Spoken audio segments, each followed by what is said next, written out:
Nagaland is a hill state located in the far northeastern part of India. It borders the state of Assam to the west, Arunachal Pradesh to the north, Manipur to the south, and Myanmar to the east. It is one of the smallest states of India. Nagaland is a mountainous state. The Naga Hills rise from the Brahmaputra Valley in Assam. Most of the state is between 2,000 and 6,000 feet altitude. About 1/6 of Nagaland is under the cover of tropical and subtropical evergreen forests. These include palms and bamboo, as well as timber and mahogany forests.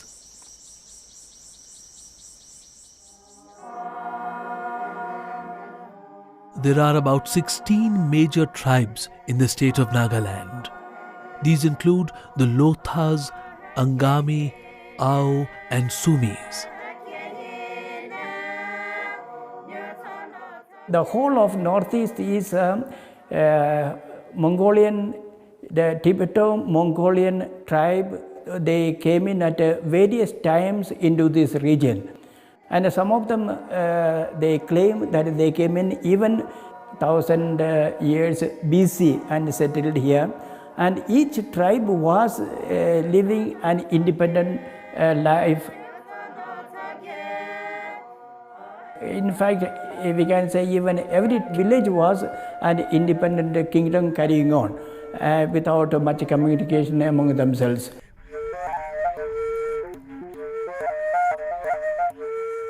Apart from cultural contacts with neighbouring Assam, the Nagas had little or no contact with the outside world until the coming of British rule towards the end of the 19th century. More than 80% of the people live in rural areas. Nagas speak 60 different dialects. Each tribe has its own mother tongue. They communicate with each other in a common language which has been developed called Nagamese. Nagamese is not a mother tongue of any of the tribes, nor does it have a written script. English is the official state language.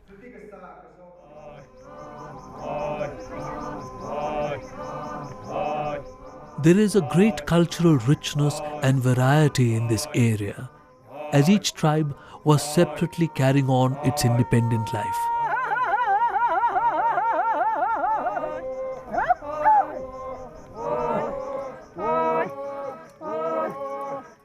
It is a very colourful region.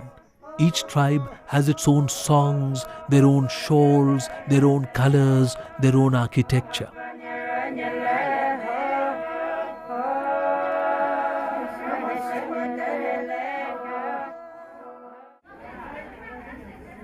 Let us take a walk through the marketplace in Kohima with Mr. Thomas. It is fascinating to see the vegetable, chilies, fish and so many other things which are on sale here. The Naga people's close relationship with the natural world is best seen in the marketplace. The Nagas live in complete harmony with nature, and they know their symbiotic relationship with nature because they are basically forest communities, and more than 70% of their diet and also their non-diet items come from the forest products.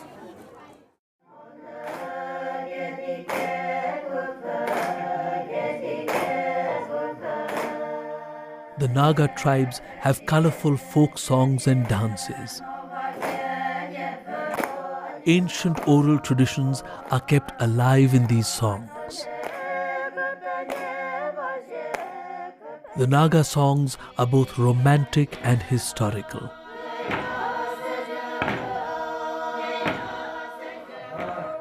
There are also seasonal songs which describe the various activities in a particular agricultural season.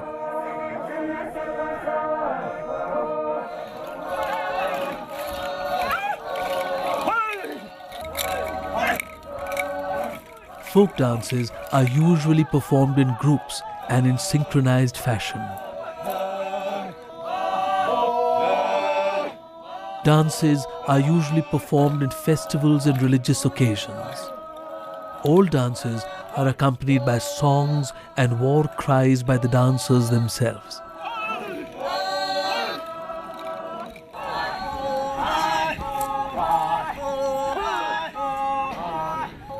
The acceptance of Christianity and with it the spread of English education marked a departure from tribal customs and traditions.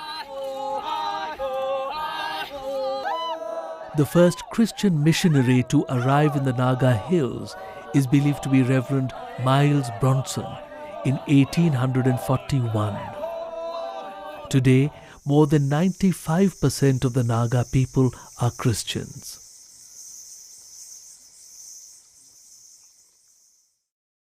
This cathedral church is built here on this hill to mark the 40th anniversary of the Second World War.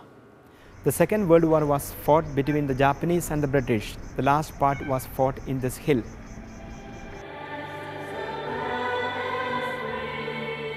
In the year 1991, the whole construction was over. And when this church was dedicated, both the Japanese and the British who fought the Second World War, the war veterans, came here, and as a symbolic gesture, they made a peace treaty in this church.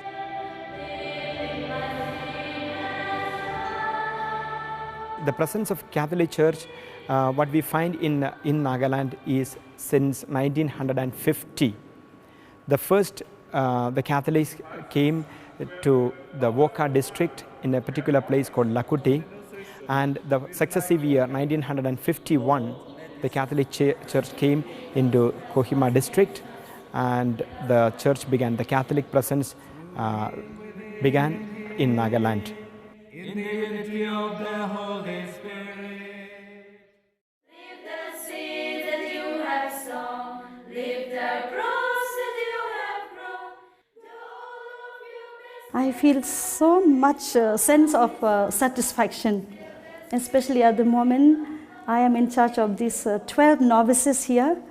I'm trying to help them to discover more and more the plan of God for them, because these 2 years are a precious time for their, we call it formation, preparing to become nuns.